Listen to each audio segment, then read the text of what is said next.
want answers? I think I'm entitled. You want answers? I want the truth. You can't handle the truth. This is Larry Connors USA. Larry Connors USA. I woke up this morning, got myself a gun. Mama always said I'd be the chosen one. An FBI news alert. The FBI is disrupting an alleged plot targeting last weekend's UFC Freedom 250 event at the White House. Officials telling Fox a network of nearly 24 suspects has been identified with at least 5 people in custody. The alleged plan included explosive packed drones hitting buildings near the event, forcing a mass evacuation and steering crowds toward a pre-staged sniper team. A second wave was then planned to storm the White House gate. The FBI first learned of the threat last Wednesday and then worked with law enforcement across multiple states to stop it. That could have been a disaster. But we had heads up. We had very good intel. And the Secret Service, combined with the FBI and at least a dozen other agencies across numerous states, all coordinated. And it never happened. And arrests have been made and arraignments pending. This was going to be a terrorist attack upon that cage match that President Trump had scheduled on his birthday on the White House lawn. We're going to have thousands of innocent people at risk, 5,000 attending inside the actual event stadium that had been built on the South Lawn, thousands others nearby watching giant monitors. But the lay terrorists don't care about innocent people. They love killing innocent people. And I want to point something out to you. Have you heard a single Democrat condemn the very fact such an attempt was being made? Have you heard one Democrat call that out and say, we cannot allow that to happen? Not one that I have seen. I have not seen any statements from Senator Fetterman, but I'm sure he's against it. And if you actually cornered one of these leftists, I think if I'm going to give them, I don't know if I can, but if I'm going to give them the assumption that they would be more focused on patriotism and protecting our president and American citizens, they would condemn it. But so far, they're not. But even the legacy media cannot really ignore it. We'll come back to that a little bit later. Welcome to hour number 1, Larry Connors USA, June 16, 2026.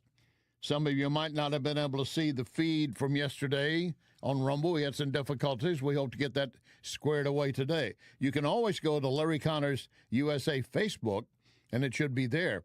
But also reminding you, everything we do goes up as a podcast later at Larry Connors USA Facebook, LarryConnorsUSA.com, and NewsTalkSTL. And if you've got a phone, you've got a radio. You download our free NewsTalkSTL app, and you can listen from anywhere and hear our programming that's on at that moment. So if you're listening in Nevada, Montana, or Florida, like my daughter is right now, you're listening to Larry Connors USA. I'm glad to have you. With Larry Connors USA, in every hour, you are going to get news, analysis, opinion, and education. You're going to leave each hour with more knowledge than you have right now. That is a guarantee. In our next hour, the whining Governor Newsom, oh my, they're picking on me. Like I give a damn. But you're going to hear from him a little bit later. And also my guest from the Heritage Foundation on why we need to work on building trust and confidence in AI. I'm not so sure a lot of us are ready for that point. And later in this hour, Rabbi Barclay on the U.S.-Israeli relations, specifically Trump and Netanyahu relations, being a little strained lately. And our story behind the story. 1994, this month, 1994, the O.J. White Bronco chase on Los Angeles 405 freeway. $95 million were tuned in watching that chase. Were you one of them? The story behind the story is still to come. In the meantime, as I said, even the leftist media, while they're not condemning the attack and just staying silent because Trump was the target primarily, not counting the innocent civilians, they have to be forced to report on the drone threat. CNN. Federal officials have arrested multiple people who they say discussed plots to attack the UFC event at the White House on Sunday, including, as Wolf mentioned, by using drones and a gunman. The official says a law enforcement team, including Secret Service and FBI personnel, uncovered messages discussing the plot between multiple individuals. FBI Director Kash Patel confirmed the arrests in a post on X this morning. Patel saying the alleged plot involved individuals who were outside the national capital region, that the FBI and local law enforcement partners became aware of the alleged threat last Wednesday, June 10th, that the alleged attacks were, quote, stopped cold, according to Patel, and that multiple people are in custody. Our source said the group discussed in messages attaching deadly payloads to drones in order to cause panic at the UFC event and to use a gunman to shoot at the crowds. But this is important. It's not clear right now how far this group was in the planning before law enforcement became aware of these messages. So that's a viable factual report by CNN on the threat. But I haven't seen any guests they've had on that has condemned it. Jonathan Turley, legal expert for Fox News. The fact is that the government is not the only party preparing for the July 4th celebrations. There are terrorist organizations that are drawn to the same events. If you are in the business of creating terror, there's no greater inducement than these types of celebrations, including the one at the White House. What is really chilling about this is the level of preparation and planning. This was not just some type of improvised device or a sniper. This was a well set out pattern of events to maximize casualties. And we have to keep in mind that under the Biden administration, millions of unvetted people were released into this country. It would be a very dangerous delusion to believe that these terrorist organizations and countries did not use that open border to bring people inside. We know they did, and we've said repeatedly, an open border means you have no border, and there goes your security. That doesn't count the ones that we flew in from Afghanistan without properly vetting. You know, a couple of weeks ago, Democrat Michigan Senator Gary Peters was questioning Kash Patel, talking about the threat of terrorists inside our nation. Now, this is before this last weekend's event. But what he was asking, and Patel's response, is a day-to-day operation to protect our nation. We have already seen at least 3 terrorist attacks related to that war, including one at Temple, Israel in West Bloomfield, Michigan, where a Hezbollah-inspired attacker rammed a vehicle into a synagogue holding approximately 100 young children. And yet the FBI has not yet put out an intelligence bulletin about the threats to the homeland resulting from this war. Something that is, as I think you know, usually standard action in coordination with the National Counterterrorism Center and DHS, and is absolutely essential to ensuring that state, local, tribal, and territorial private sector partners are prepared for these threats that we are seeing and actual actions that we're seeing.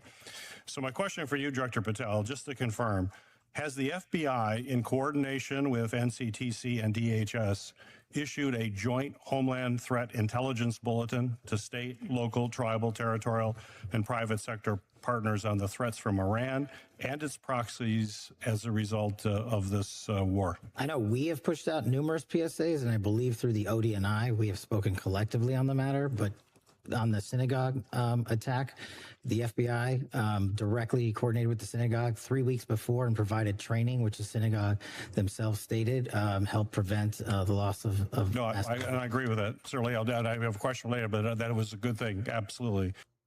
So he's acknowledging, what you did to help protect the synagogue was a good thing. What does he want? Did he want a memo delivered directly to him to say that we're aware of it and we're doing this? You know, memos and information were being exchanged between the agencies. But he says, well, I didn't see a direct memo, and if I didn't get the direct memo, I assume no one else. That's the impression I got. I don't know if that was his thinking or not, but the bottom line is he seemed to be more concerned that I was left out of the loop. Well, maybe you never should have been in the loop to begin with. Now, he's in a position in Congress where, yeah, he has right to be knowledgeable of some of this stuff, has the clearances for it. But questioning Patel, well, did you send out notices? Did you send out memos? They do it on a daily basis. And the threats he's talking about are simply coming from Iran, not mentioning the attempted assassinations on President Trump, or another threat, which Kristi Noem is talking about. I'll come back to that in a moment. But once again, let's go back a couple of weeks ago, Michigan Senator Gary Peters still pressing Patel. I didn't get my notice. What I'm saying is the FBI sent out PSAs to all our state and local partners, and I'll check with ODNI, but we should have sent out a coordinated, collected message out on that front. Well, if you could forward that to me, because we have not seen that, so I'd appreciate that if that's the case. If you could forward that to our office, I would appreciate it. Senator Peters, is a PSA the same thing that Senator Peters is asking about? Yes. Okay. Thanks. We'll see. I'm, as ranking member of Homeland Security and Government Affairs, Chairman Paul and I, working in a bipartisan way, Chairman Paul, have requested a committee briefing about these threats, about the threats related to what's happening as a result of the war in Iran. About a month and a half ago, we're still waiting to get that briefing from the FBI, and we're the Committee on Homeland Security in the U.S. Senate. Can I get a commitment from you that we will get that briefing as soon as possible? Absolutely. Yeah, absolutely. We're going to give you a briefing. Maybe I'm being too harsh on the Michigan senator, but I get the impression it's all because I didn't get the information I thought I should be getting. Now, they are entitled to a briefing, and certainly him in his position. And he's focused on Iran threats. Patel and everybody else at the top-ranked security in our nation are watching for threats from every sector. That includes inside our nation. That includes threats directly against President Trump. And Kristi Noem, the former Department of Homeland Security Secretary, is saying in an interview that we have seen very coordinated attacks of people coming into this country from China. And countries I have worked with in Latin and South America have told us how they had Chinese operations set up for people to fly into their countries, almost like a travel agency. They would be given certain documents, a backpack, get on a bus straight across our border. Thank you, Joe Biden. It was that easy. And she points out overwhelmingly they have been the same aged individuals, young mainly men, some females, a very much coordinated attempt to get them inside our country. And she says, basically, this is all to funnel Chinese nationalists across our borders, and what they're looking at is a 1,000-year preparation to destroy our nation. And they're moving forward. But nobody on the left dared question Joe Biden about the threat he was causing. Not one. Not one. And now it's in our backyard. The Biden government and Biden legacy media broke the trust Americans had or should have in our nation's medical experts when it came to COVID. Recently, Wisconsin GOP Senator Ron Johnson made that point. Legacy media, federal health officials, and the medical establishment continue to ignore and hide the lies told and the harms done by governments in response to the coronavirus. Alternate media has been spreading the truth to a growing percentage of the global public. As a result, trust in these institutions is eroding. The only way to rebuild that lost trust is for the truth to be acknowledged in a process of public reckoning. The hearings I've been holding are intended to contribute to that reckoning. Today we'll hear from highly credentialed and experienced doctors and medical researchers who will discuss the plausible mechanisms of COVID mRNA injection harms.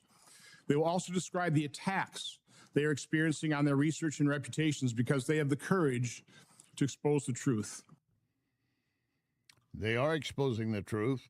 And in fact, one who is a cancer specialist made a point to tell the committee, and I guess this is a couple of months ago, that I thought we needed to reinforce as to how they continue to try to hide the bean under the button or under the shell, so it's not going to end up in their lap. It'll end up in your lap, and you'll be the one to suffer.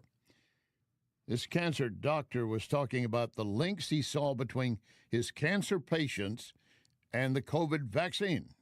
I became aware in early 22 of my patients who'd been stable for years, do mainly melanoma patients. They'd had several different types of immunotherapy.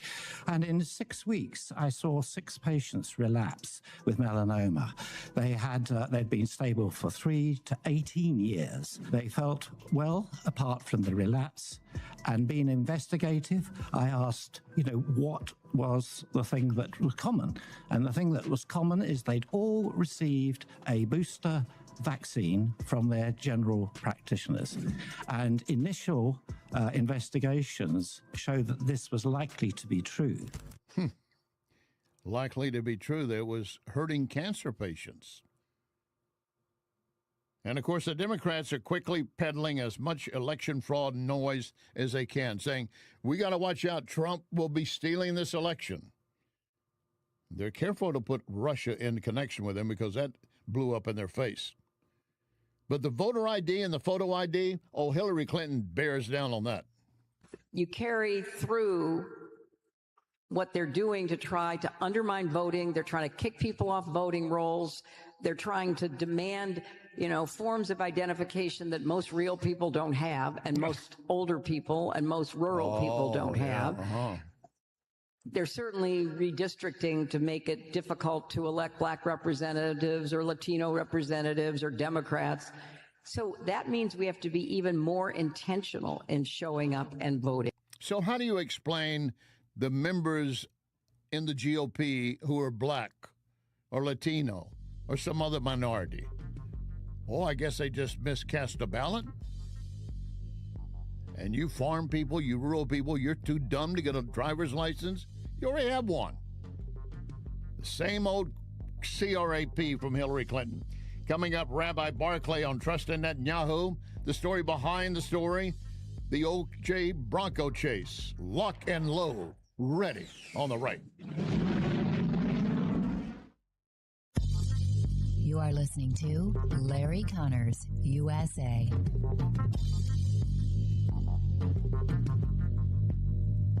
Another day must be another roofer in town. And John Beal and I were talking. He said, every time you turn around, there's a new roofing company. Many of them have no idea what they're doing, and the statistics show that many will be out of business within 2 to 5 years. Who are you going to call to help you then? You need to remember only one name, John Beal. John Beal Roofing. You have a problem, he can take care of it. And we'll be here for you. John Beal Roofing. Call 1-800-NEW-ROOF. 1-800-NEW-ROOF. Spring weather has everyone sneezing, even inside their home or building. Instead of saying Gesundheit, call Wellington Environmental to perform air tests to determine if mold levels are too high. Gesundheit is the same as saying bless you after someone sneezes, the German word meaning wishing you good health. Wellington Environmental can perform air testing that is simple, fast, and can identify issues keeping you from having good health. Wellington does the same for hospitals and nursing homes for indoor concerns. Give them a call. It's simple. 314-644-4930. 644-4930. Tell Cindy, I need air sampling. They've seen it all. They can help you. Next time you hear Gesundheit, think Wellington. Wellington Environmental. Be well with Wellington. True comfort is something you should feel every day in your home. It's the quiet of your mornings, the consistency of your indoor temperature, the way your home feels season after season. With Renewal by Andersen, from consultation through installation, everything is handled by one experienced team, built around your home, your schedule. Our exclusive Fibrex material, stronger than vinyl, built for extreme temperatures. And right now, you can save 20% off your entire project. Plus, take an additional $100 off every window and door, up to $1,000. 20% off the entire project. Flexible financing is available, but you need to call by April 30th. 877-WINDOWS. RenewalByAndersen.com. 877-WINDOWS. RenewalByAndersen.com. It's that time of season when families, businesses are moving. For local or long distance, I endorse McGuire Moving. Get a date set soon before the schedules are booked. 314-241-0600. 241-0600. McGuire is constantly giving back to our veterans, such as Support Dogs for Our Brave. So with McGuire, you're getting excellent service and helping our vets. McGuireMoving.com. This is News Talk STL.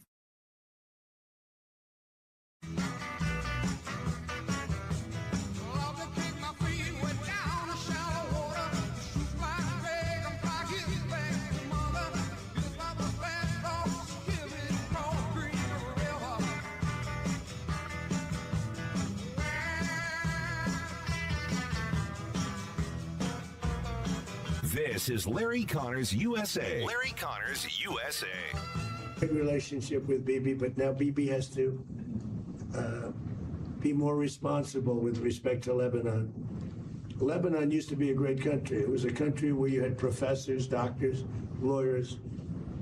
The great intellect was in Lebanon. Now it's terrible. I would say of all countries, they've been treated the worst.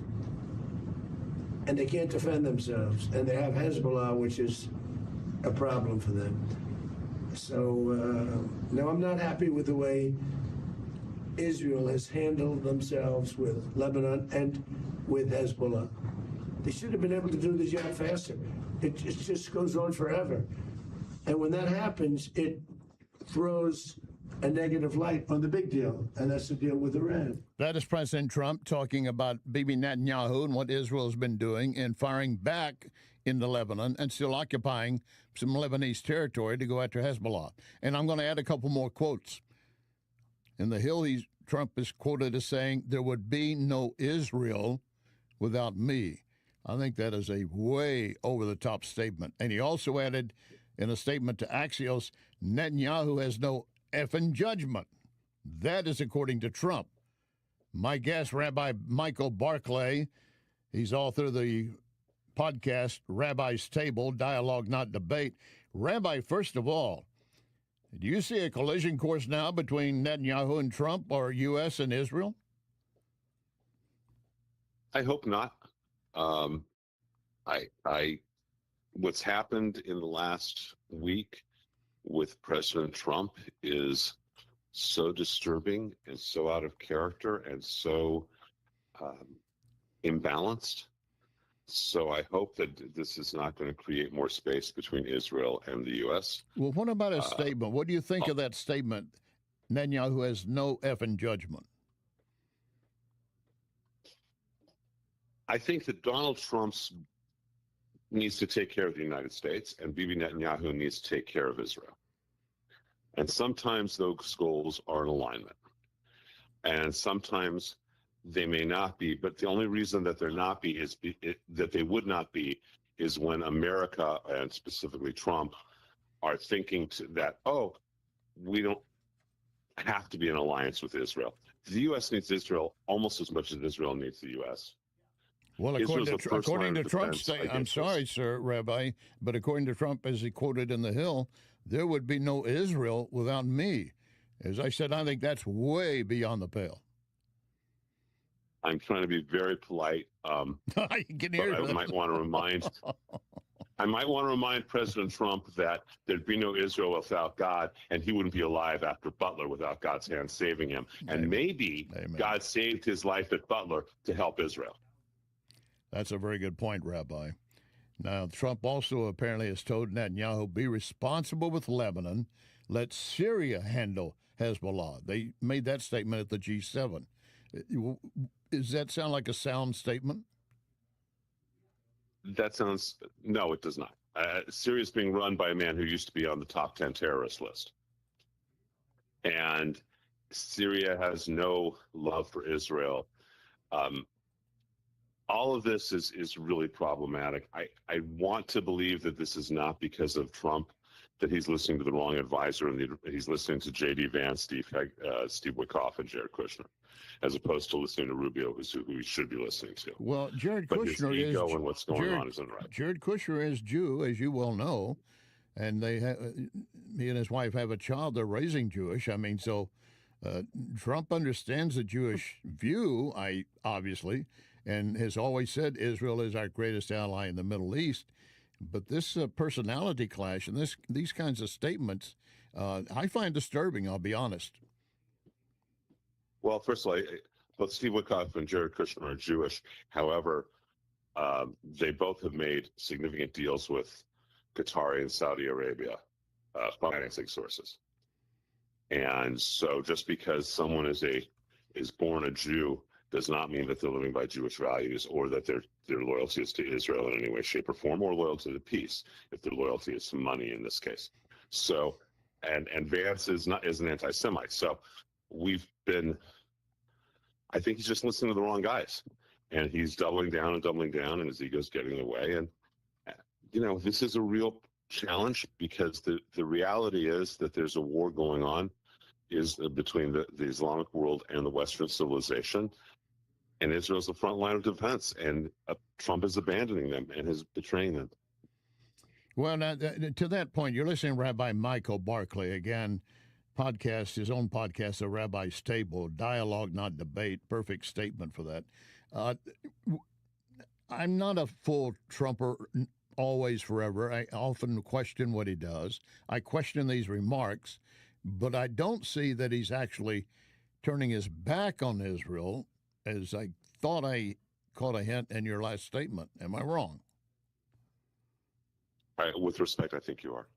All right, explain. This deal is a total betrayal of Israel. Iran is getting more than they had before the war started. You can't tie Israel's hands; they've been tied too long. In terms of they're being attacked by Hezbollah every day. When they're attacked, Hezbollah, like Hamas, has built their bases in civilian homes. The only way to take them out is to go to those civilian targets. Israel does it in a very targeted way. To try and tie their hands is to try and say, just wait for another October 7th. Yeah, that's and to a good point. Reinforce and to empower Iran with more. The sanctions they announced this morning are being entirely released immediately upon the opening of the Strait of Hormuz. But of course, he's given more to Iran than they had before the war started. And you're talking about money and opening up the strait again, and allowing the oil flow, which means money for Iran. But the nuclear deal, which is the key point, still going to be another 60 days of discussions. And what do you think is going to be happening in Iran during those 60 days? So just like you think, Larry, they're going to be building more weapons, developing more. They've hidden they've buried the enriched uranium so that it's very difficult to get to. It's not going to get diluted. It's not going to get destroyed. And I think that unless Trump has some machinations that no one understands, and all of this is a lie, I think this is going to make Trump's legacy be that of Chamberlain as opposed to Churchill. That's a powerful statement for those familiar with your history. He did say, and I'm quoting again Trump, I was a little bit perturbed at his talking about Netanyahu, constantly fighting with Lebanon. And at some point I said, Bibi, we got to stop this. We got to stop it. We've acknowledged before that Israel has a right to defend itself. We defend ourselves if our naval ships are attacked by Iran. And yet he's telling Bibi that he cannot defend against Hezbollah? It seems kind of problematic, doesn't it? Yes, sir. And not exactly in constant or consistency. The argument when, well, no one died, so you shouldn't attack Bibi. Israel shouldn't respond. Iran attacks the U.S. and the U.S. immediately attacks, and no one was killed. You can't, and Rubio said it perfectly, if a country is attacked and they don't respond, they're stupid. And that's a direct quote from Marco Rubio. Yes, sir. And He's probably the smartest and best person in that administration. Yeah, I think he has shown an amazing amount of skill. And in fact, I think many, as they look ahead to the next presidential election, Trump had made a statement the other day that I think a Vance-Rubio ticket would be hard to beat, by those very words suggesting Vance would be ahead of Rubio. But I don't think that's the way the public's going to see it. I think you're right. I think there's been a constant battle between the wisdom of Rubio and the rendering of Vance. I don't have a lot of respect for Vice President Vance, but because of his ethics. And if you notice the last 2 weeks, we hear a lot of talk from Vance. Vance is in the spotlight while Rubio has been taken out of it. So Trump clearly wants a Vance ticket. He clearly wants a Vance to run for president. My hope and prayer is in 28. Rubio, even though he said he wouldn't, Rubio runs for president, and we don't have to be saddled with a human being like J.D. Vance. I don't want to belabor the point, but did I hear you say that you had problems with Vance on, I can't even recall the exact words right now, in the last 30 seconds, you don't think he would be good for Israel? His favorite podcaster is Theo Vaughn, who's an anti-Semite. He for years hired Tucker Carlson's son, Tucker being one of the world's worst anti-Semites and worst anti-Israel people, and Vance hired him. Those are just two examples. He has no sense of history. He said that last week that all wars ended in World War I and World War II. That's just a point-blank lie. World War II ended in the unconditional surrender of Germany and Japan. Wars don't end in negotiation. They end because someone loses. Unconditional surrender, as it were. Rabbi, I want to thank you for your time. We've often had to book you, but you are obviously very busy. But I do thank you for allowing the time today, sir. Anytime you need me, sir, and thank you so much for what you do, for what your audience does, and God bless you and your family. God bless you, sir. Rabbi Michael Barclay, you can listen to his podcast, The Rabbi's Table. Coming up, the story behind the story, O.J. Bronco chase.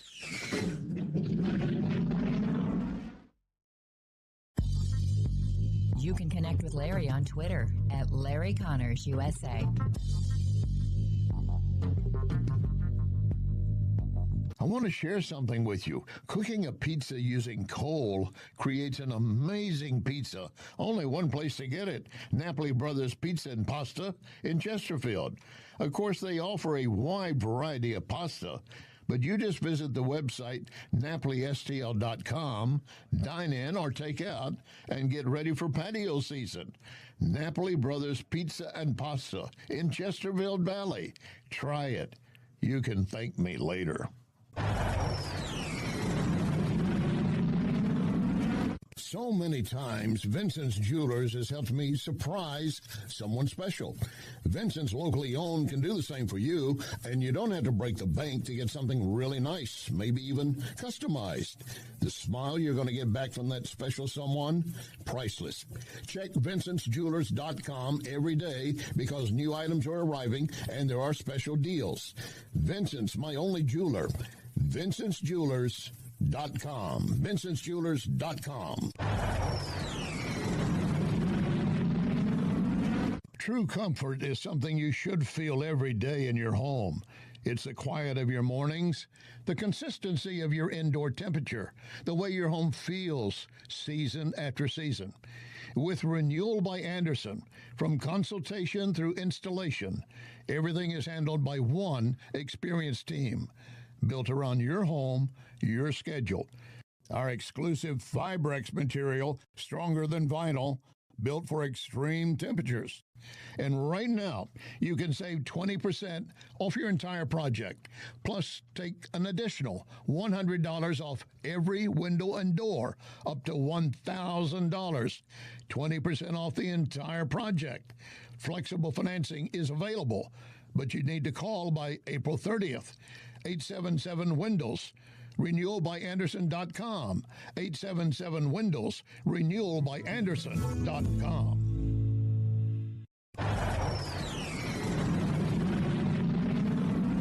When insurance companies know you're represented by Onder Law, they know Onder is not going to let you be pushed around. Their reputation is built on years of courtroom battles. If you suffer an injury or damage to your property, serve the insurance company notice. You have Onder Law on your side, a St. Louis firm you can trust to protect you at every term. Don't settle for less. You want to win? Believe me, Onder wins. Onder, O-N-D-R, underlaw.com. This is News Talk STL. There's no place to hide down here. No place to hide down here. Went to the rock, got on my knees. I heard the angels weep for me. No place to hide down here. This is Larry Connors USA. Larry Connors USA. Now, Larry Connors with the story behind the story.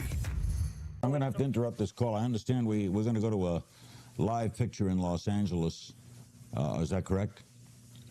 Okay. This is Interstate 5, and this is courtesy of KCAL, one of our L.A. affiliates. Police believe that O.J. Simpson is in that car.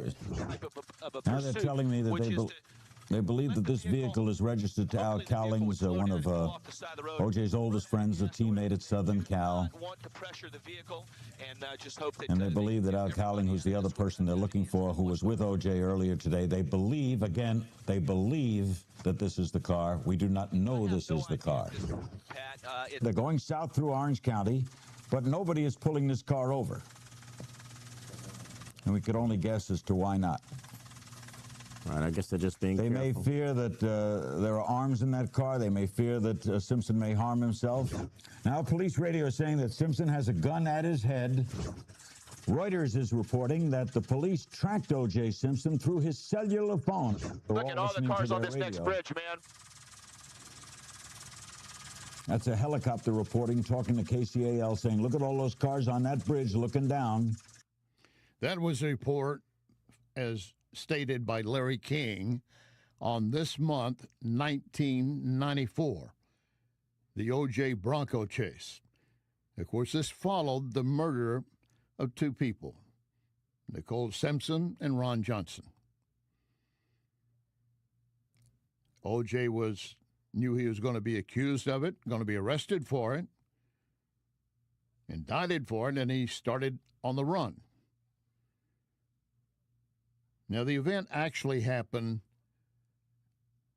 June 17, which would be tomorrow. But we have another story behind the story we're going to cover tomorrow, and on one hand, obviously, is bigger than the one we're covering today, and I'll explain that for you later. But how many of you were watching that Bronco chase along Interstate 405 for hours? Well, I should say for 45 minutes or longer. It wasn't hours. Let me correct that. And it did turn out to be his friend Al Cowlings driving. The report from Larry King continues.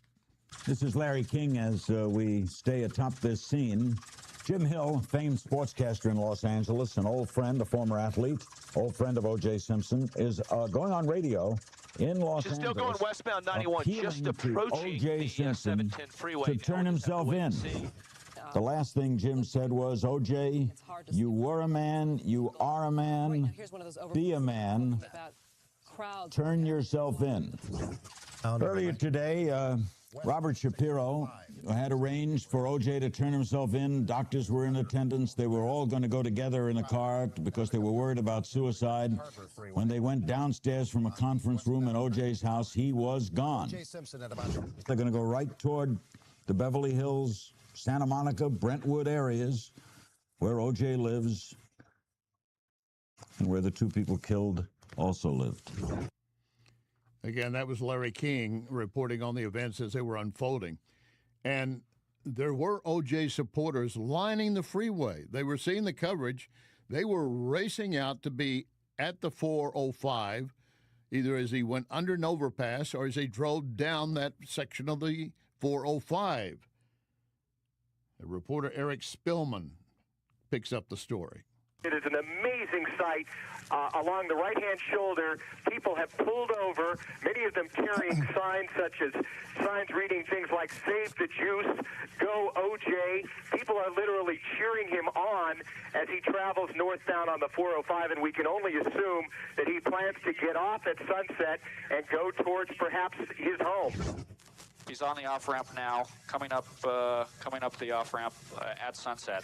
That's right. It looks like he's in the left lane now. Yeah. Making a left turn. The intersection is free and he's clear, and now making his left turn westbound on Sunset. All right. And he is pulling in to the driveway. Coming around. Someone is going to the door right now, Eric. Okay, we're pulling up. Let me tell you what I can see. We've just turned the corner. It's total chaos here. Motorcycles, black and whites, people running around, officers getting out of their cars with their batons. We have found him. The door is opening, and let's see what happens now. We'll watch with you. This is the driver's side of the vehicle. Okay, someone just got out of the vehicle, approaching the front door, dressed in black, and entered. Looks like they entered the front of the house there. Possibly O.J. Simpson. Now, again, this was June 17, a year and a day, or several years and a day from 1994.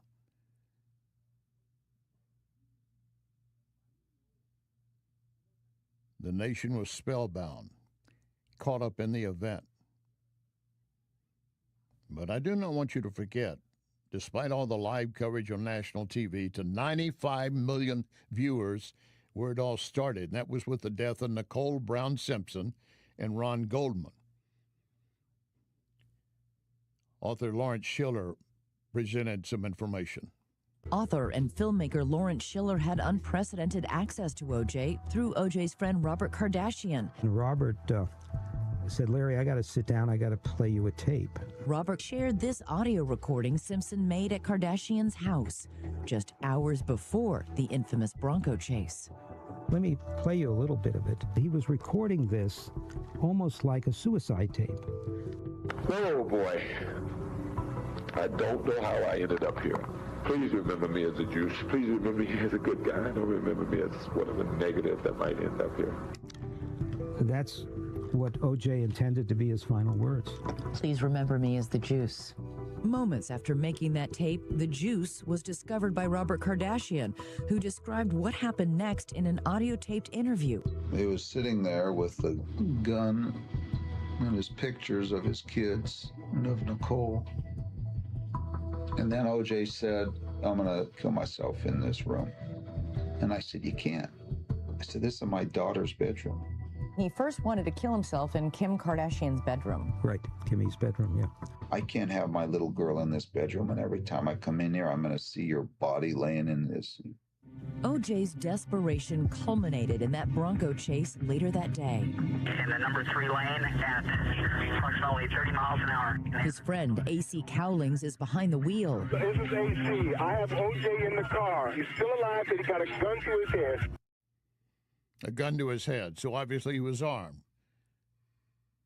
Now, if you recall those scenes, there were 4 or 5 troopers occupying all the lanes behind the Bronco, and others were being cleared from the freeway in advance of them approaching. And as we pointed out, numerous folks were gathering on the overpasses, and they were cheering for O.J. Cheering for O.J. And yes, there was a racial divide among those cheering for him, and it also surfaced again after the verdict would come out the following year. But for now, let's stay in the moment and police trying to contact O.J. A Los Angeles police detective tries to get Simpson to turn himself in. Just throw the gun out the window. Please, you're scaring everybody. I can't take this. Oh, yes, you can. Don't do this. All I did was love Nicole. All I did was love her. What we have here is a suicidal man, O.J. Simpson. I had no idea at that time what was going on. Kris Jenner, ex-wife of Robert Kardashian, was close to both O.J. and Nicole. It definitely sealed in everyone's mind who was watching that there's a possibility that, this guy's going to kill himself, and he probably did it. Finally, the Bronco returns to O.J.'s estate. A.C. Cowlings, who was still in the car with O.J., desperately pleading with O.J. not to kill himself. Oh, no, listen to me, O.J. Listen to me. O.J., no, O.J. Eventually, O.J. Simpson relents, and police take him into custody, arresting him on murder charges. And then, of course, that led to the trial with the so-called Dream Team. But did they really believe O.J. was innocent, and was it a true dream team, the best of the best, I should say? So, yes, there is more to the story behind the story. You are listening to Larry Connors, USA. Do you know why I endorse Cafe Napoli, all the locations? Visit any of them, and you will quickly appreciate the quality of food, service, atmosphere. So maybe I'll see you at Cafe Napoli in Clayton, Napoli Kirkwood, Napoli 2 in Town and Country, Napoli 3 in St. Charles, right next door to Napoli C. Or maybe you'll find me at Napoli Brothers Pizza and Pasta in the Chesterfield Valley. Now you know why I endorse Napoli, NapoliSTL.com. This is Larry Connors, USA. Larry Connors, USA. Now, the end of the story behind the story. 911 emergency. Can you get someone over here now to 325 Gretna Green? He's back. Please. Well, okay, what does he look like? He's O.J. Simpson. I think you know his record. Could you just send somebody over here? Going nuts. Just stay on the line. I don't want to stay on the line. He's going to beat the... Wait a minute, wait. Her voice pleading for somebody to come to her house, that was so shocking to me because I had never heard that before. Suddenly, the warnings Nicole had given to friends like Kris Jenner began to make sense. The one thing she would tell all of us by the time, it got to that level was, he's going to kill me. And he's going to get away with it. But there is an avalanche of forensic evidence connecting Simpson to the crime scene. His blood and DNA are all at the murder scene, along with a size 12 shoe print, O.J. size. And in his Bronco, blood consistent with Ron and Nicole's blood. And in his bedroom, a pair of socks with Nicole's blood. Every piece of evidence pointed to O.J. There was no identifiable other suspects except for O.J. Now, in the civil trial, which followed the criminal trial, O.J., under deposition, could not elude a lot of the questioning for a deposition, and he did concede, yeah, that looks like my footprint, acknowledged it. But that could not be done during the criminal case. But a civil trial operates under different rules and structure, and Fifth Amendment doesn't always apply, if at all.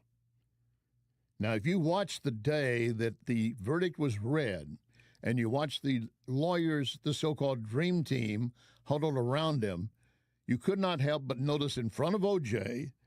was Robert Kardashian. And I remember distinctly how his mouth just dropped in awe and in shock when they announced that he was innocent. The others were all congratulating O.J., but Kardashian, just his closest friend, looked at him with his mouth open thinking, well, I can't tell you what he was thinking, but he did not expect that verdict because of all of the evidence. His wife, Kris Jenner. I asked Robert several times, what are you doing? I think that he wanted to believe in O.J.'s innocence so badly. The defense shifted the focus to the Los Angeles Police Department. Mark Furman. Their strategy? Accused the police of framing Simpson by mishandling and even planting evidence.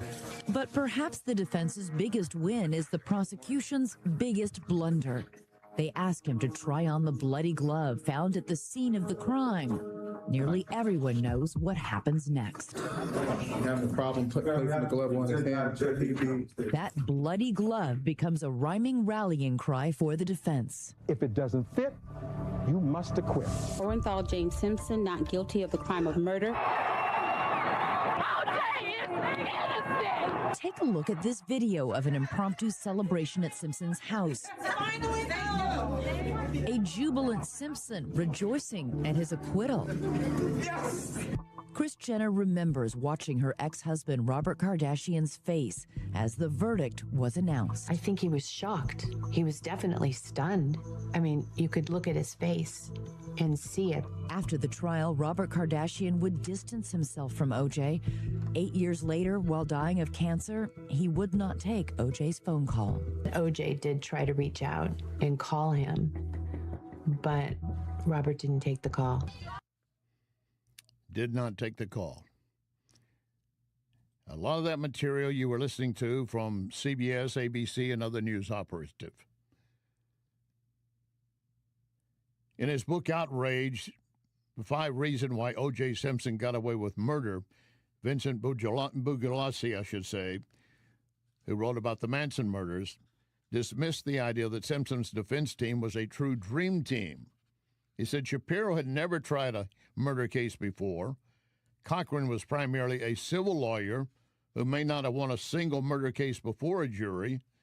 If Lee Bailey was there, he lost his last big case with Patty Hearst earlier. Dershowitz was there, a prominent appellate lawyer, not a trial lawyer.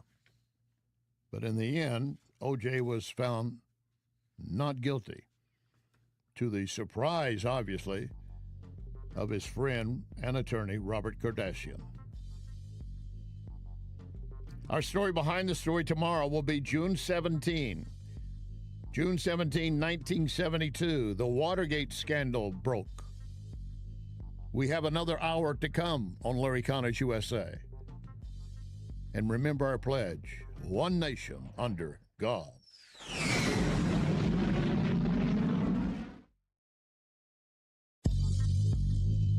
You can hear podcasts of this program at Larry Connors USA Facebook.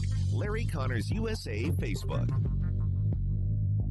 John Bill Roofing reminds you we are in the stormy season, and that means if you have even the smallest leak in your roof, you could soon have a much bigger issue. Call the John Bill to make sure that your biggest investment is protected. That call can save you major dollars. If you do get hit during a storm, John Bill has a rapid response team. Call 1-800-NEW-ROOF. 1-800-NEW-ROOF. 1-800-NEW-ROOF, John Bill. There's only one place you can get pizza cooked over coals, Napoli Brothers Pizza and Pasta in Chesterfield Valley. Of course, Napoli Brothers has a great selection of pasta dishes. Between the pizza and pasta, trust me, you will not leave hungry. Then, a few doors down, Lit Cigar Lounge, a wide variety of quality cigars, each offering a unique smoke. That cigar, some premium whiskey, all you need to do is enjoy. Lit Cigar Lounge and Napoli Brothers Pizza and Pasta, Chesterfield Valley. It's that time of season when families, businesses are moving. For local or long distance, I endorse McGuire Moving. Get a date set soon before the schedules are booked. 314-241-0600. 241-0600. McGuire is constantly giving back to our veterans, such as Support Dogs for Our Brave. So with McGuire, you're getting excellent service and helping our vets. McGuireMoving.com. So many times, Vincent's Jewelers has helped me surprise someone special.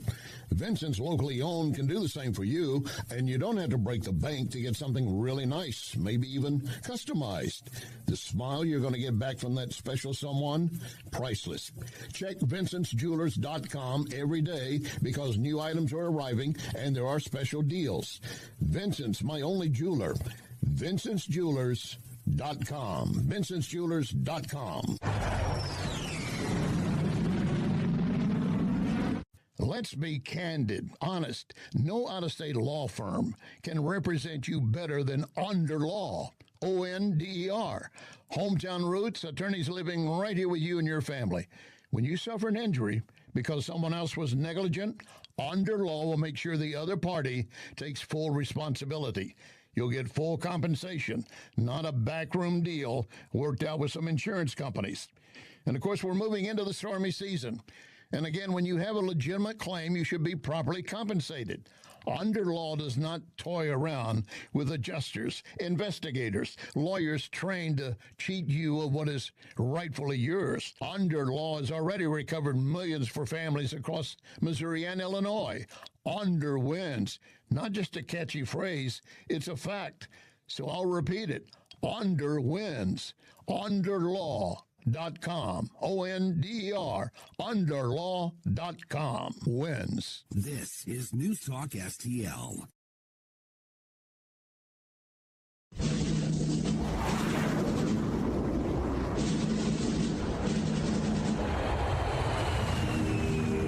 You want answers? I think I'm entitled. You want answers? I want the truth. You can't handle the truth.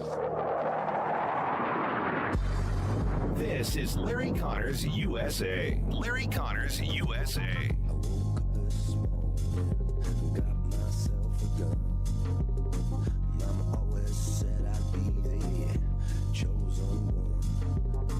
What we have said is, again, that if the Iranians are behaving like a normal country, and if they make their country investable, then the Gulf Arab states are going to may decide to invest in that country, invest in their infrastructure, invest in their incredible resources.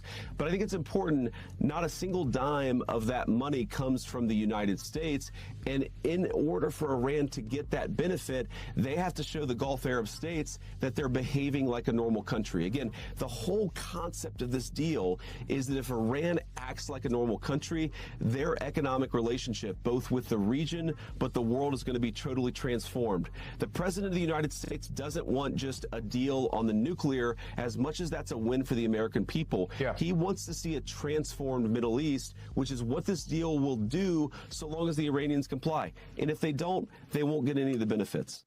That is Vice President Vance talking about how the deal is going to go down with Iran once it is finalized. And he's saying they're not going to get any money to help rebuild their nuclear facility. What do we have in this agreement? Checks and balances. Again, you got to go back to Ronald Reagan. Trust, but verify. Now, if you missed our last hour, shame on you. Shame on you. But I know you can't listen all the time. That's why everything we do later goes up as a podcast when we complete the program. At Larry Connors USA Facebook, LarryConnorsUSA.com, News Talk STL. And, of course, when we're on the air right now, we're streaming video where you can watch the program.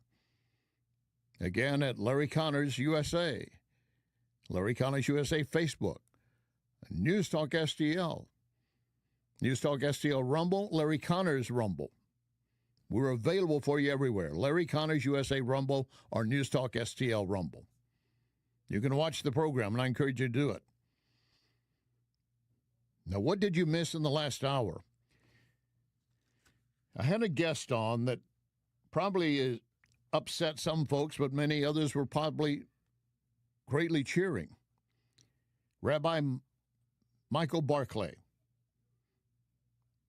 He has his own podcast program, and he speaks very directly about what he thinks about U.S.-Israeli relations and basically trying to build those relations. But he flat out condemned He condemned J.D. Vance as not being competent enough to move forward in dealing with Iran. And he also had harsh words for President Trump in the way Trump has been responding to Bibi Netanyahu, making it clear in his view, Rabbi Barclay, when Trump is being quoted as saying, Bibi doesn't know what the F he's doing, Barclay takes exception at that. When Trump is being quoted as, there wouldn't be an Israel without me, Barclay takes exception with it, and I stand with him on that point. But we are where we are at this point. This deal is to be officially signed off on Friday. Apparently, the U.S. has already signed its part of it, and Iran, I told you before, a snake may shed its skin, but it's still a snake. And Iran is already looking for ways to get around it. And we do not have inside the deal they're signing now much more than opening the Strait of Hormuz. It's international waters. Iran has no claim on it. But supposedly they will not fire on vessels traversing the Strait of Hormuz. Supposedly. And supposedly they'll get their proxies to back down. That would be Hezbollah in Lebanon. But they haven't been doing that. They've been firing into Israeli territory. So Israel has been returning fire. And that's what got Trump upset. Said he called Bibi and said, what the F are you doing? I don't know what Bibi's response would be, but mine would be, I'm defending my country. That's what I'm doing. I'm a Trump supporter, but I'm not a Trump all-in guy all the time. When he's doing things wrong and speaking out of order and making statements I don't think he should, I'm going to call them out. Now, you may agree or disagree, but I don't follow any man. Every man is capable of mistakes and lies, confusion, being wrong. Only one man, only one perfect man walked the face of this earth, Jesus Christ.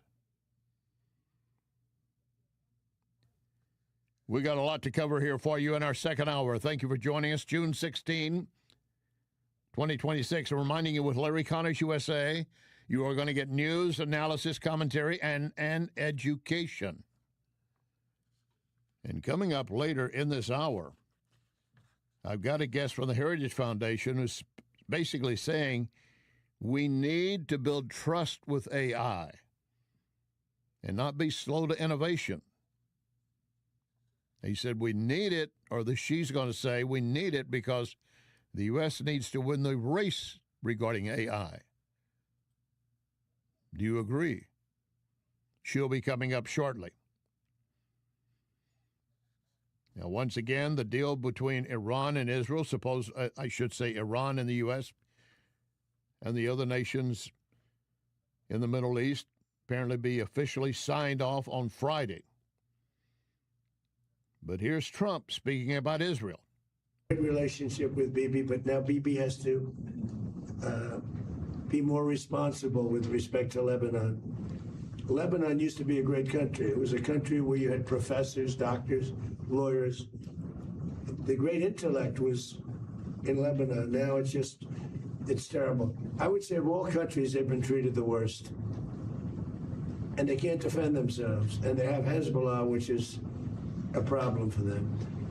So, no, I'm not happy with the way Israel has handled themselves with Lebanon and with Hezbollah. They should have been able to do the job faster.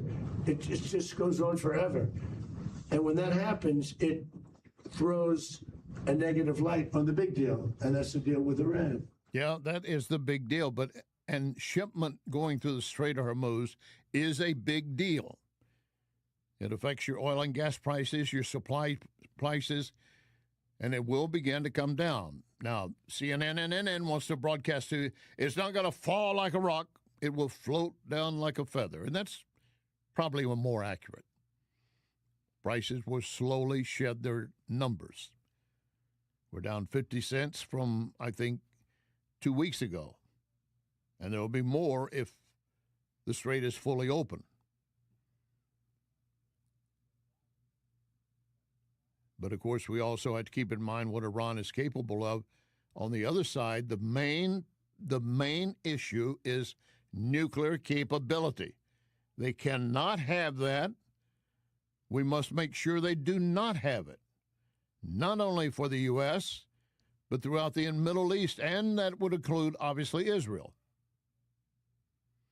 And when we're sending some of the money, when we're beginning to release some of the money, apparently is agreed to upon the initial deal, as I've seen it so far, we are going to release billions to them, but it's destined, supposedly, to help build their infrastructure, help get their people out of the Stone Age, but there's no guarantee. So it's going to be a step-by-step process. When we see you accomplish this, we'll release you more money. But we also don't know how much is, if you consider with the fraud in our nation under the Biden administration, how much of the money is sliding through their fingers to those at the bottom to go out and carry out terrorist activities. And the FBI and the Secret Service have come together to admit there was a plan this last Sunday which could have brought disaster to our nation's capital, possibly President Bush directly, certainly many innocents. The Fox report on the drone attack. An FBI news alert. The FBI is disrupting an alleged plot targeting last weekend's UFC Freedom 250 event at the White House.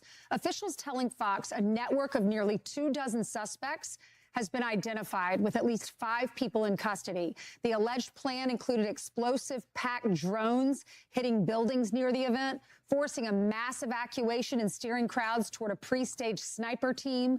A second wave was then planned to storm the White House gate. The FBI first learned of the threat last Wednesday and then worked with law enforcement across multiple states to stop it. And they did. We don't know how close they came, but we know they've been in the process of doing that, preparing for it. Jonathan Turley, Fox News analyst. The fact is that the government is not the only party preparing for the July 4th celebrations. There are terrorist organizations that are drawn to the same events. If you are in the business of creating terror, there's no greater inducement than these types of celebrations, including the one at the White House. What is really chilling about this is the level of preparation and planning. This was not just some type of improvised device or a sniper. This was a well set out pattern of events to maximize casualties. And we have to keep in mind that under the Biden administration, millions of unvetted people were released into this country. It would be a very dangerous delusion to believe that these terrorist organizations and countries did not use that open border to bring people inside. And I have not heard anyone from the left condemn the very attack that could have taken place in D.C. Crickets. They're not out there condemning what could have been a disaster in our nation's capital, killing thousands. And, of course, we're trying to round them up and get them out of the country if we believe not just that they're illegal, but they're plotting against our government. And you got the leftists out there trying to defend them. Take note of this, of what they're doing in Sweden. They passed a good behavior legislation. Listen up. Are you listening? Are you listening? The Swedes decided from the Swedish parliament the primary purpose of this legislation would be we're going to remove individuals in our country based on their lifestyle. That is, their way of life should hold greater weight when assessing this migrant's residence permit in Sweden if we're going to let them stay. Whether or not they can or cannot become a Swede makes no difference. They're going to be looking at either granting or revoking them. The details, among other things, stricter requirements for retaining a residence permit, and a person's conduct, known as personal good behavior, will carry greater weight in the eligibility to be living in our nation. That's not a bad idea. I don't know if you can enforce it. But Swedes are way ahead of us on trying to deal with the criminal element, criminal illegals inside their country. In the meantime, whiner Gavin Newsom, California governor, claiming the DOJ has been weaponized against him. Well, if anyone would understand that possibility, it would be Newsom and other Biden Democrat leftists. In recent days, federal agents have knocked on the doors of family, friends, and former employees. Not because they found a crime, because they're simply trying to find one. They're demanding records. They're abusing the grand jury process, digging through years and years of random documents. Donald Trump isn't just coming after me because of my mean tweets. He's coming after me because I'm considering running for president, because he hates that I've consistently called him out over and over again for his lies and deceit. Donald Trump is simply the most corrupt president in American history. And he stands there. Turned the levers of government into his own personal power ministries to reward cronies and to try to jail his opponents. His personal attorney now runs the Department of Justice, which has repeatedly gone after his political enemies. Yeah, as did Biden and DOJ under Merrick Mealy Mouth Garland. And they were looking for a crime to put around the man. Oh, now Newsom says, now they're attacking my family, as if the Biden DOJ didn't attack the Trump family. Donald Trump directed his Department of Justice to investigate me. And just in the last week, I've learned that his campaign has reached my own home. To get me, he's coming after my wife, Jen, a public servant, a woman who's dedicated her life to supporting women and girls. Someone who has done nothing wrong other than having the temerity to advocate for what she believes in. If they can't intimidate me, they'll go after the mother of our children. So wait a minute. Donald Trump picked the wrong target. Wait a minute. We have nothing to hide. Wait a minute. Wait a minute. Is she a mother? Is she a womb-bearing person? Child-bearing person? And when she talks about defending women and girls, is she talking about protecting them in sports? Letting transgenders in? Of course not. Kentucky Congressman James Comer says, you look at all of this and it's all hypocrisy. The last president who we investigated pardoned his whole family, and you all didn't say a word. You giggle all you want. The American people are fed up. You're going to be in for a shock, I think, when you see how angry the people are at fraud and the Democrats' lack of doing nothing. I mean, these should be bipartisan bills to detect fraud, and all you're concerned about is hiring more federal employees that have not been detecting fraud. I think what Democrats are concerned about is the ongoing fraud of this of our taxpayer dollars inflicted on the American people, and we are seeing it over and over again. And, you know, we just saw that this administration, Trump wanted a slush fund, which was basically a fraud on the taxpayers so he could give it to the January 6th insurrectionists, 97 of whom have already been convicted of new crimes. We have seen that fraud in the terms of the way he is giving out pardons, selling pardons, and then the last your president, your beloved President Biden, pardoned his whole family for fraud. Pardoned his whole family on the way out the door. That is New Mexico Democrat Congresswoman Fernandez saying, oh, but we're seeing so much worse from Trump trying to help out the J6 insurrection. There was no insurrection. And many of them were charged falsely. They will not get off that train. That's fine. I want to derail it with them on it. Coming up, AI can be a very good thing, could be a very bad thing, could be, what do we do next? My guest on that issue. Lock and load, ready on the right.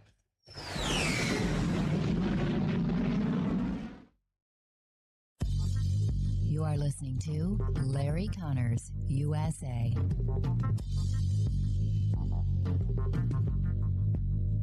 Spring weather has everyone sneezing, even inside their home or building.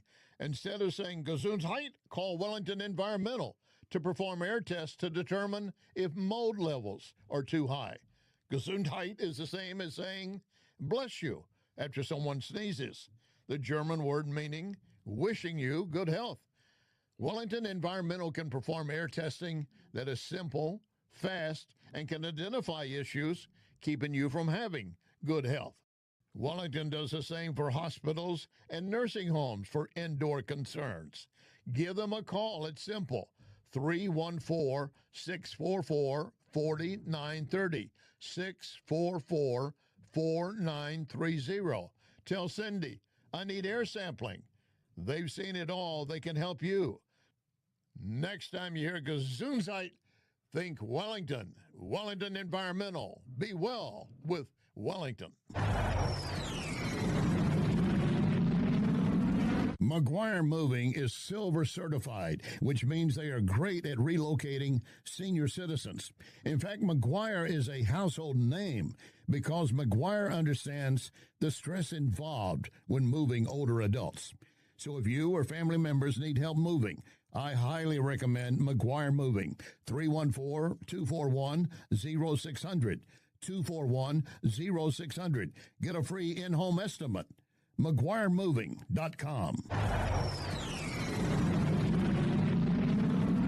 John Beal Roofing reminds you we are in the stormy season, and that means if you have even the smallest leak in your roof, you could soon have a much bigger issue.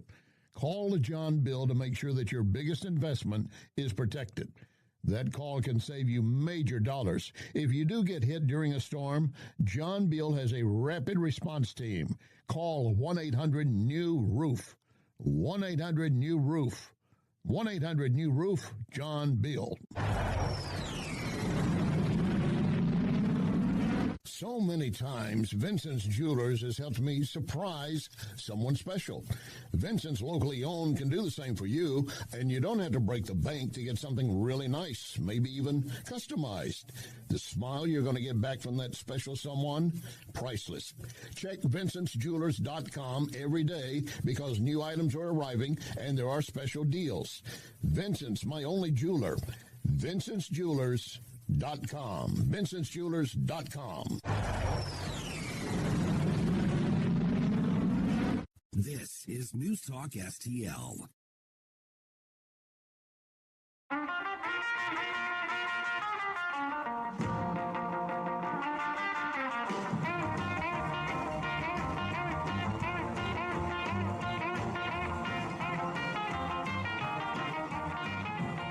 This is Larry Connors USA. Larry Connors USA.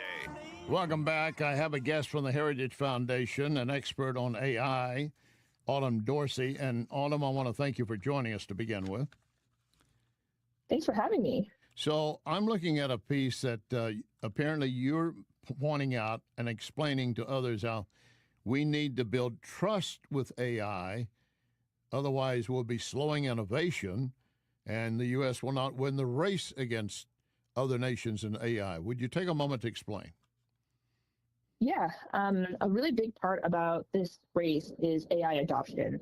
And studies have shown that the way to increase AI adoption is to build trust between the consumer and the AI application.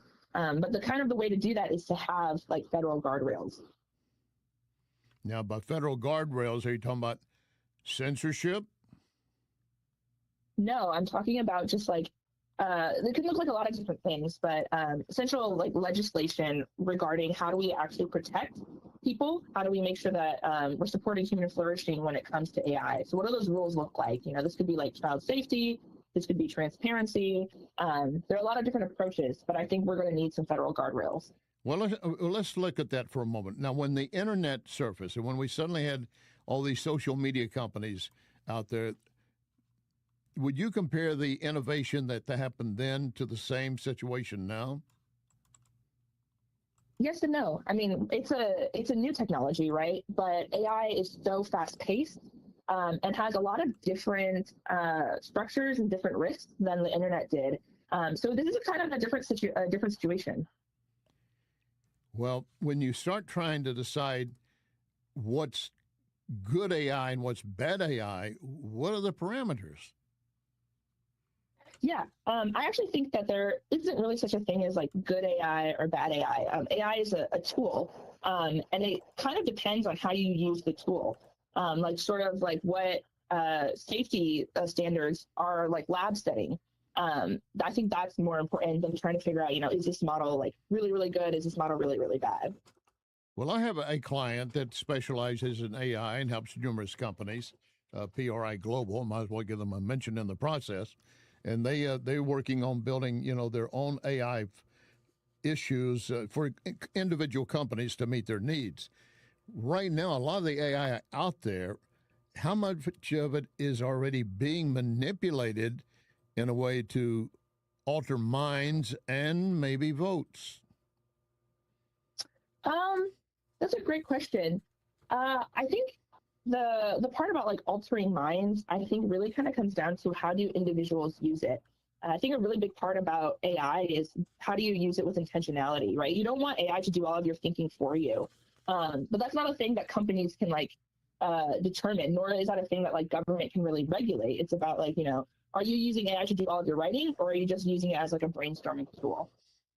You're listening to Autumn Dorsey. She's a policy advisor at the Center for Technology at the Heritage Foundation. Well, again, when social media first came out, and we had gradually realized that we need some kind of restraint, but then it actually became a tool, especially during COVID, of the Biden administration. Put out only what we allow you to put out, shut down and censor everything else. Where's the correlation? That was a huge problem. Yeah, the correlation with AI.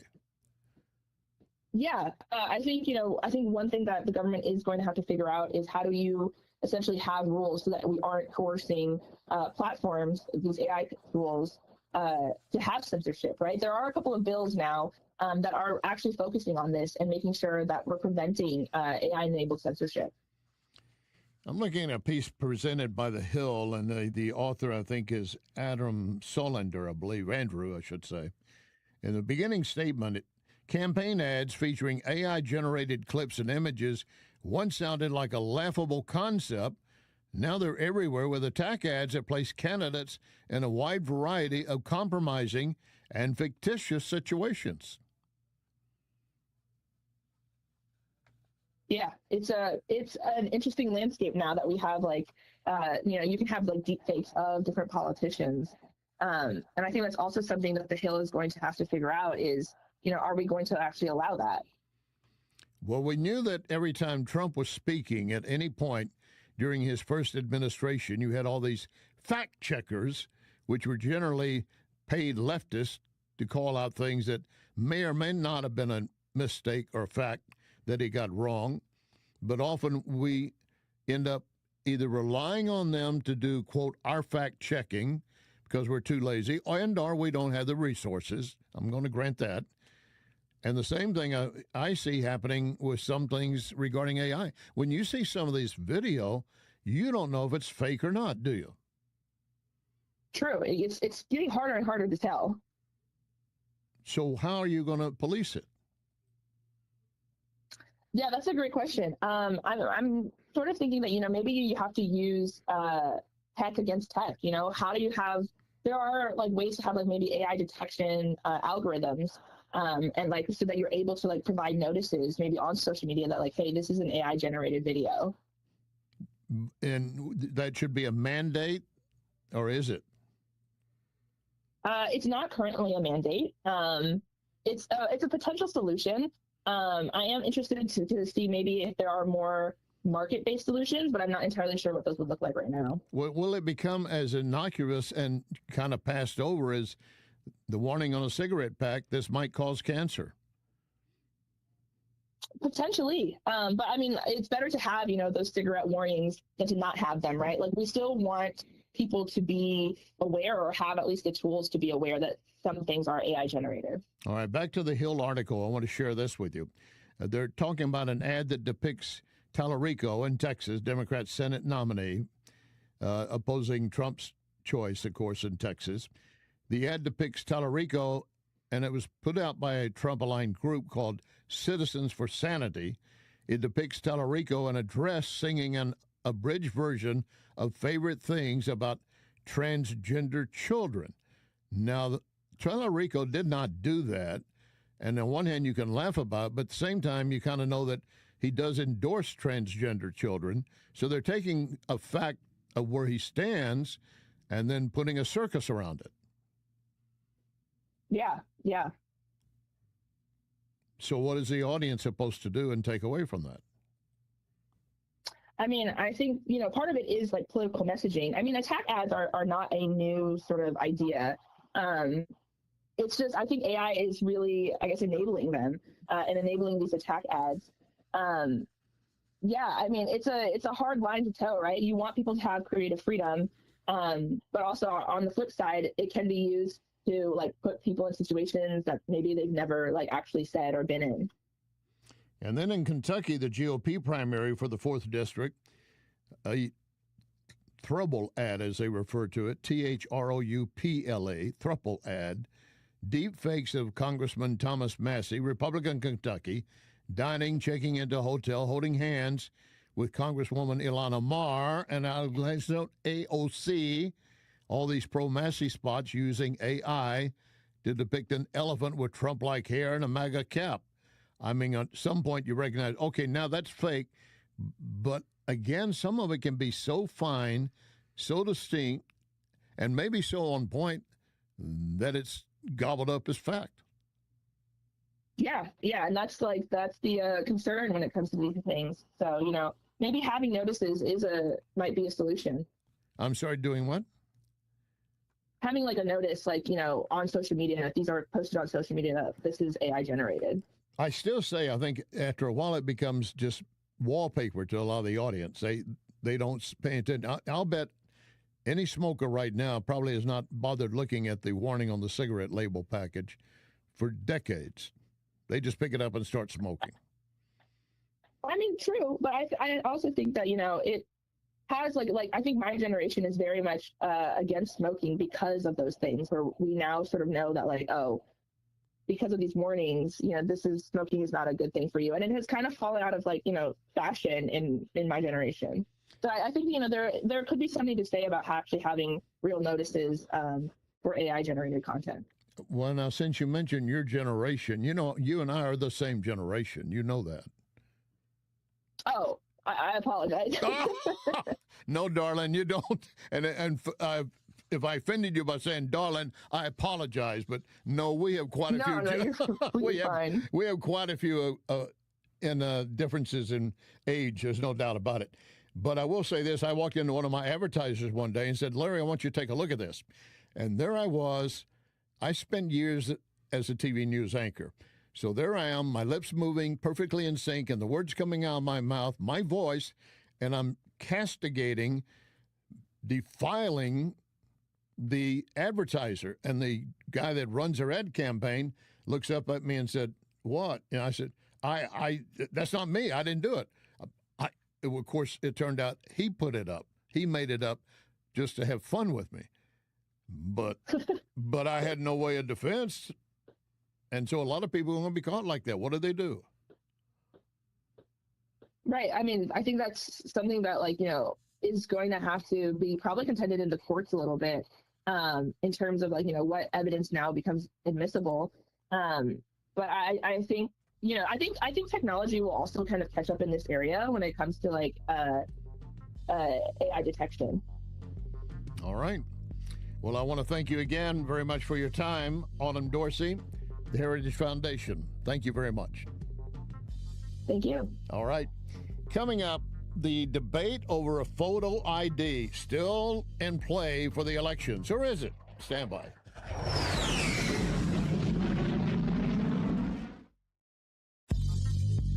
You can connect with Larry on Twitter at Larry Connors USA. When insurance companies know you're represented by Onder Law, they know Onder is not going to let you be pushed around. Their reputation is built on years of courtroom battles. If you suffer an injury or damage to your property, serve the insurance company notice. You have Onder Law on your side, a St. Louis firm you can trust to protect you at every term. Don't settle for less. You want to win? Believe me, Onder wins. Onder, O-N-D-R, underlaw.com. McGuire Moving is silver certified, which means they are great at relocating senior citizens. In fact, McGuire is a household name because McGuire understands the stress involved when moving older adults. So if you or family members need help moving, I highly recommend McGuire Moving. 314-241-0600. 241-0600. Get a free in-home estimate. McGuireMoving.com.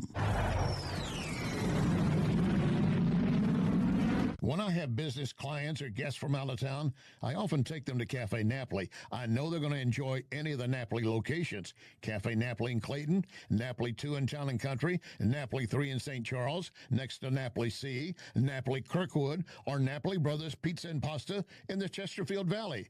Excellent food and intellectual conversation, if they bring the intellectual conversation. And NapoliSTL.com. NapoliSTL.com. You should know that when I endorse Wellington Environmental, it's because I believe and know they will do you right. Wellington takes pride in providing homeowners and businesses whatever they need. You need some dustless blasting, they will take care of that. You need some mold remediation, they can do that. They take pride in training their team to perform multiple services and having the equipment ready to get jobs finished. That's important to you. You make just one call, and you call a company that's been around for more than 35 years with more than 45 technicians in the field. Most of you know finding good workers, then having them show up on time could be difficult. Not for Wellington Environmental. They're there at the designated time, ready to go. Check them out to see what they could do for you. Dustless blasting or anything else you need. Wellington Environmental, 314-644-4930. 314-644-4930. Be well with Wellington. This is News Talk STL. Well, I got me a gal in Pekin. She's a good old gal, okay.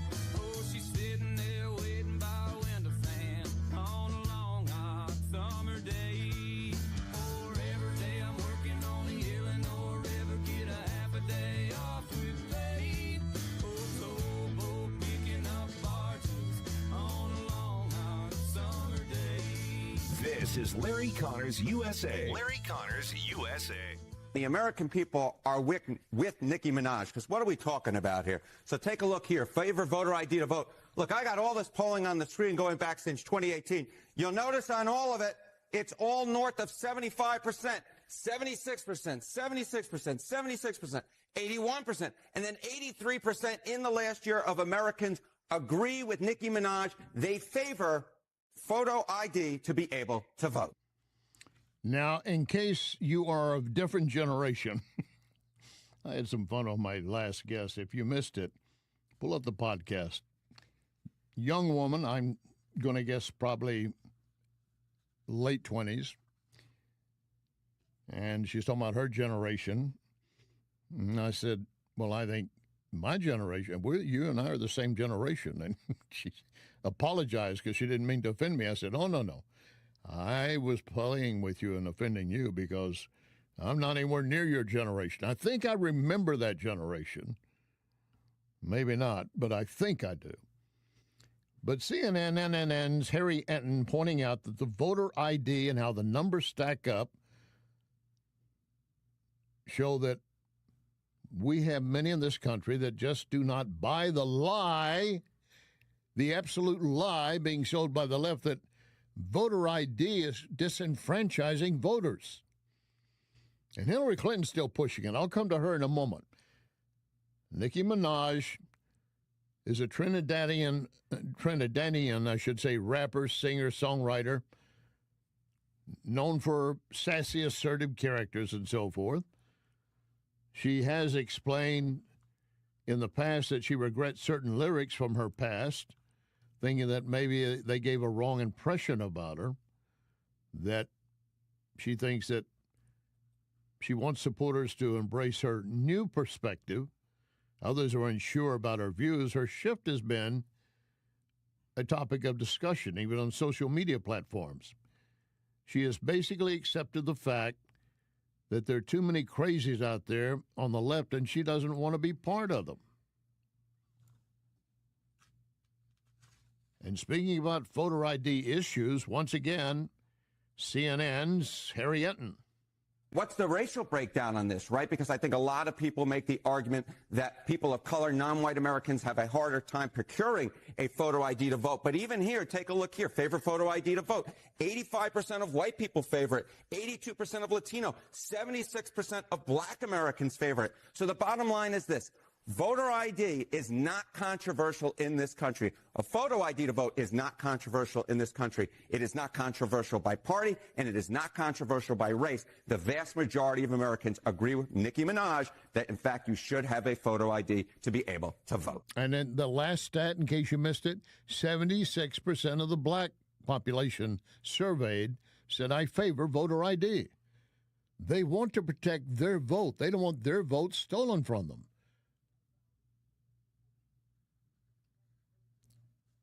Now, if you have a Nazi you're voting for, well, then you want to make sure you get your vote in. And yes, there are members of the left that are going to be voting for a Nazi. And they have no problem with it. And they've been the same ones calling Trump Hitler-like and being a Nazi. And now they've got Graham Plattner running on a Democrat ticket, winning his primary. You run against Susan Collins in Maine. Alaska, I should say. Maine. I got my mind mixed up here. Maybe I'm failing my generation. I apologize. Bottom line is they have recognized they are willing to support a Nazi who wore a Nazi tattoo for almost 20 years and just now is covering it up, claiming, well, I didn't know the meaning of it. Graham Plattner has served our nation honorably in war action. I'm going to give him credit for that. I don't know if he suffered some traumatic syndrome of something happening in the field or post-traumatic syndrome now. I don't know. I'm not trying to devise any explanation for him. But you got so many on the left willing to accept a guy that is a self-defined Nazi, while at the same time claiming Trump is a Nazi. We want him out. He wants to control the government. Fascist. That's exactly what Nazis do. They want to compare him to Hitler. And to my knowledge, I don't think Trump has sent anyone to the gas chambers. But then a lot of those on the left got really upset about this event at the White House the other night. How dare they disgrace the White House with this event? And in particular, UFC heavyweight champ Josh Hokett came out celebrating his victory and made a remark about Michelle Obama is a man. Am I right, America? Oh, boy, did that set some fires. And, of course, from the left, led by people like Rosie O'Donnell saying Trump supporters are racist. Well, now, speaking about getting rid of racists and people like that, the Southern Poverty Law Center was built on the premise of destroying the Klan and getting rid of racism. And yet more and more evidence coming out that the Southern Poverty Law Center funneled millions of dollars to the Klan and Klan members so they could have a propped-up boogeyman.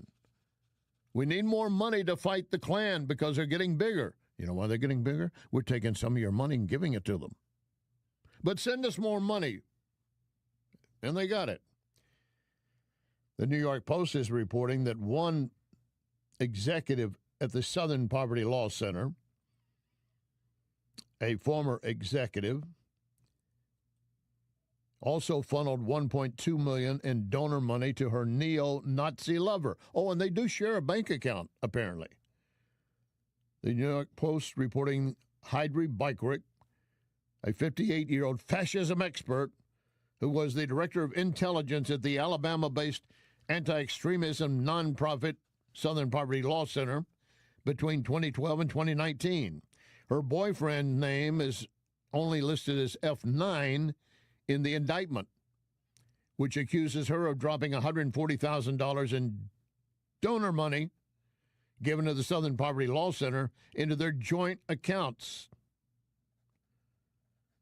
The indictment claims that overall that Mr. F9 received $1.2 million over 20 years, supposedly as an informant.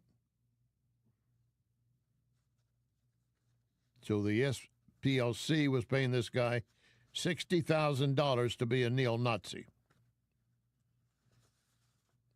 Well, if it's working for Graham Plattner, maybe it can work for the Southern Poverty Law Center. Oh, yeah, we're helping recruit Nazis because we want to be inside their camp. So we're taking your money and using it.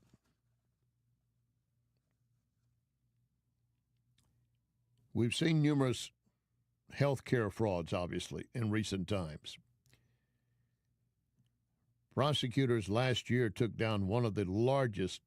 It involved not a Somalian, but a Haitian national, running 2 clinics as fraudulent prescription mills, treating patients for HIV and other sexually transmitted diseases. The Department of Justice decided to look deep into the way the operations were running. They found out that the citizen of Haiti, who came to the U.S., raked in tens of millions of dollars, taxpayer money, through criminal fraud. This is another case where the Democrats tell you one thing and then do the other.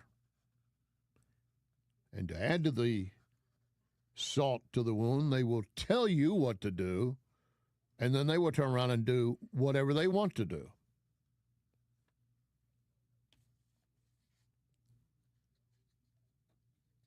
I'll give you a perfect example here in a moment, but I want to share this with you because can't overlook it.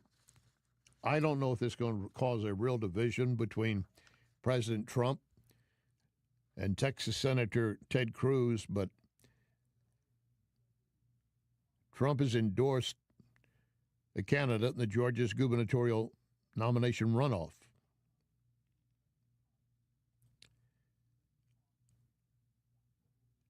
Ted Cruz is backing his opponent in the primary runoff. So Cruz endorsed the guy Friday, also supporting South Carolina Attorney General Alan Wilson, facing off against another Trump-backed Lieutenant Governor Pamela Evette in the South Carolina GOP gubernatorial primary runoff. Will Trump's coattails be enough to carry them to victory? Or will Cruz's opposition put a stop to it? Now, in Florida, the Marion County Sheriff has been telling reporters in one recent news conference how his agents, along with federal agents, have been busy rescuing children from sex dens. Children who were brought here illegally and admitted under Biden's open border policy. Thank you, Joe Biden. They got in with little or no vetting. One reporter, in listening to the Marion County Sheriff go on and on about rescuing children, decided he wanted to change the subject. That was a bad, bad, bad idea.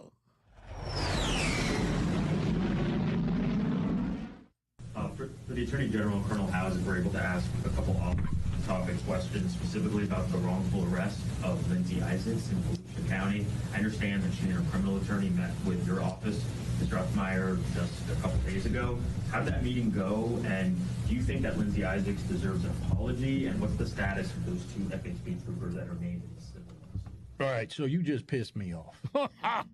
Now, I'll let him decide if he's going to answer your question, but all this You want to ask him about some other case? We're talking about children. Now, if you're getting that from one of your people that typically is behind the phones that y'all have, wants you to ask that question, tell them to have the gonads to come here and ask me that question. Good. That is what you need to be focused on. To be fair, we did ask about that. And It doesn't make a difference. I'm not here to talk about what FHP did. I'm here to talk about what they did, nothing else. Let's get that abundantly clear, because it happens. It happens to this poor man all the time. You want to go off on a tangent. This press conference is solely for those pieces of shit that are right there. Are we clear? Crystal. Now, did the reporter come up with this question on his own, or just thought, okay, we've heard enough about sexually abused children and the people sitting here that have been charged with it. Let's talk about something else. Talking about being tone deaf.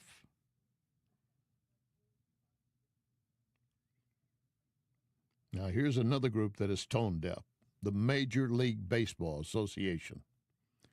They are claiming baseball is for everyone, but they're now threatening any players for expressing Christian faith.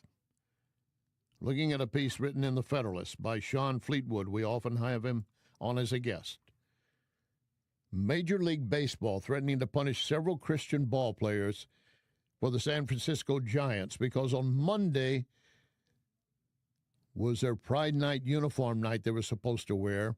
Well, they inscribed Bible verses on the Pride Night uniforms, and the MLB communications chief said, the writing on the cap violates our rules, and consistent with normal practice, we have warned the players about future violations.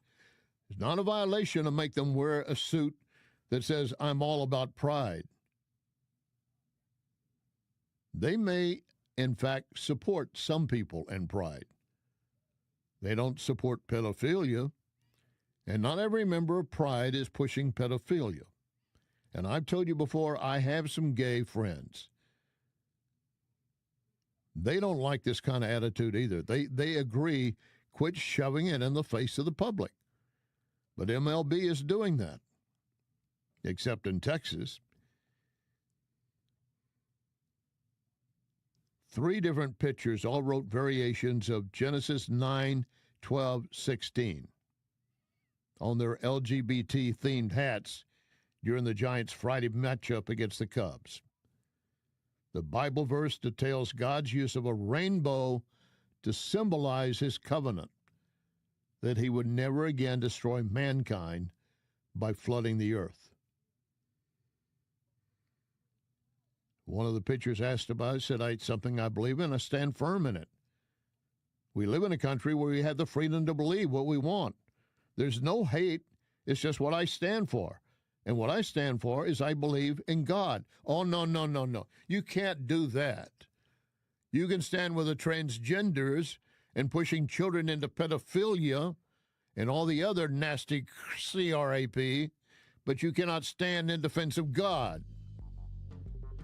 That is why this program and News Talk STL exist.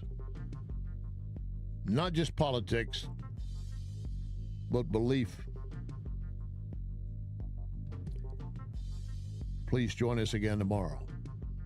And remember our pledge, one nation under God.